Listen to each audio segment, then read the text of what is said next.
नमस्ते सभी को। मैं विनी किशोर आज सभी का इस सुंदर और दिव्य सत्र में हृदय से स्वागत करती हूँ।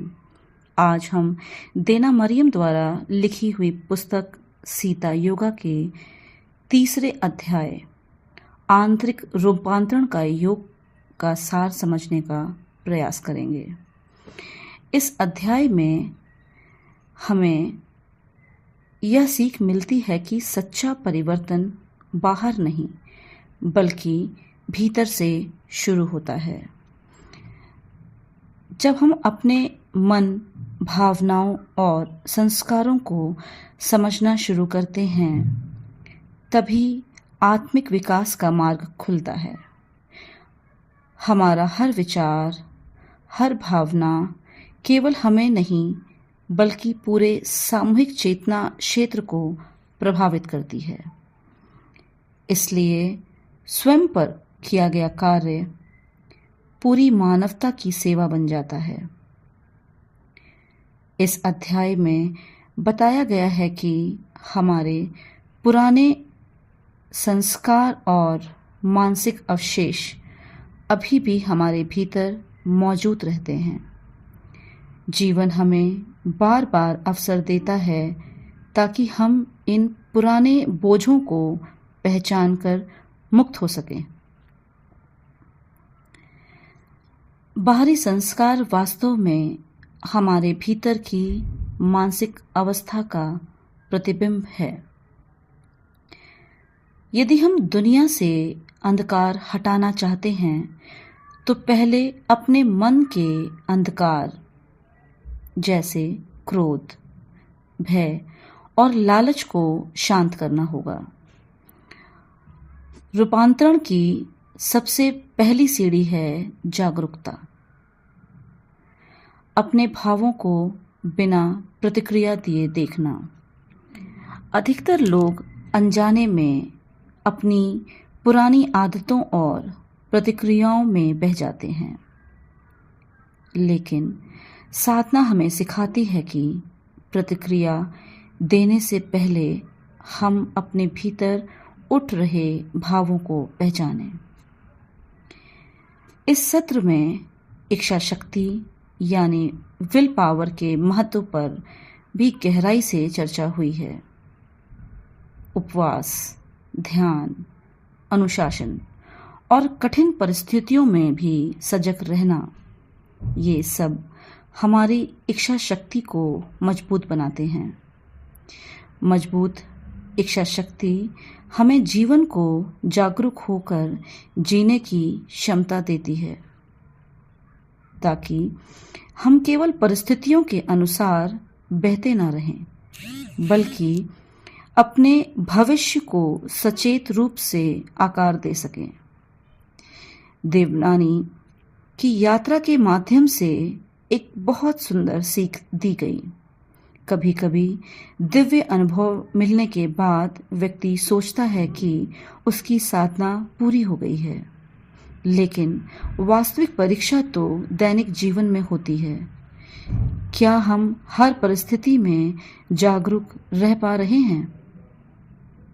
क्या हम हर क्षण ईश्वर की इच्छा के प्रति समर्पित रह पा रहे हैं? जब देवनानी ने पुरी को पिछले दुख और भविष्य की भक्ति को देखा तो उसका विरोध करुणा में बदल गया। यह हमें सिखाता है कि हर व्यक्ति के पीछे एक कहानी होती है, एक अतीत और एक संभावना।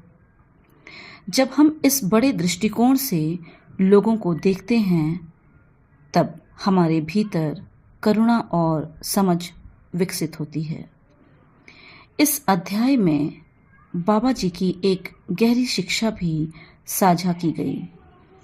अंधकार से लड़ने की जगह अपने भीतर प्रकाश बढ़ाइए।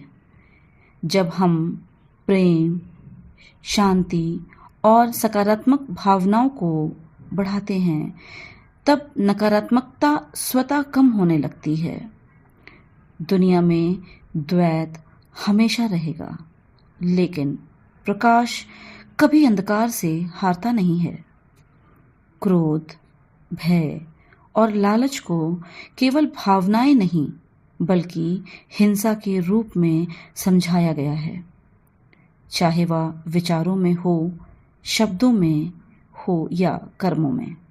इन भावनाओं को दबाना नहीं बल्कि उन्हें समझकर और बड़े दृष्टिकोण से देखकर शांत करना ही साधना है। इस चर्चा में कर्म और अगले जन्मों के विषय को भी समझाया गया। हमारे विचार, शब्द और कर्म संस्कार बनाते हैं और वही आगे के जीवन की दिशा तय करते हैं। जो इच्छाएं अधूरी रह जाती हैं वे भविष्य के अनुभवों का हिस्सा बन जाती हैं। जब यह प्रश्न पूछा गया कि कैसे जाने कि हमारा कर्म समाप्त हुआ है, तब उत्तर मिला, अपने मन को देखिए, अपने भीतर की सूक्ष्म इच्छाओं और भावनाओं को पहचानिए।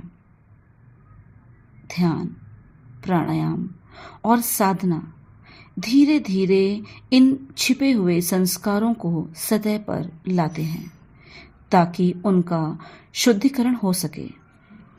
पिछले जन्मों को देखने के विषय में भी चर्चा हुई। देना मरियम जी ने कहा कि इन स्मृतियों को जबरदस्ती नहीं लाया जा सकता। जब आवश्यकता होती है तब वे स्वाभाविक रूप से प्रकट होती हैं। कभी कभी केवल इतना जानना ही पर्याप्त होता है कि वर्तमान परिस्थितियों के पीछे भी कोई गहरा कारण है। अंत में एक सुंदर ध्यान कराया गया जिसमें यह भावना रखी गई, हम माता के माध्यम बने, उनके कार्य करने के लिए उनके हाथ और पैर बने, उनकी सच्चाई बोलने के लिए उनकी वाणी बने और उनके प्रेम को फैलाने के लिए उनका हृदय बने। इसी भावना के साथ आज का यह सार यहीं पूर्ण होता है। आने वाले सत्रों में हम सीता योगा के अगले अध्यायों को और गहराई से समझेंगे। धन्यवाद। प्रेम, शांति और प्रकाश के साथ।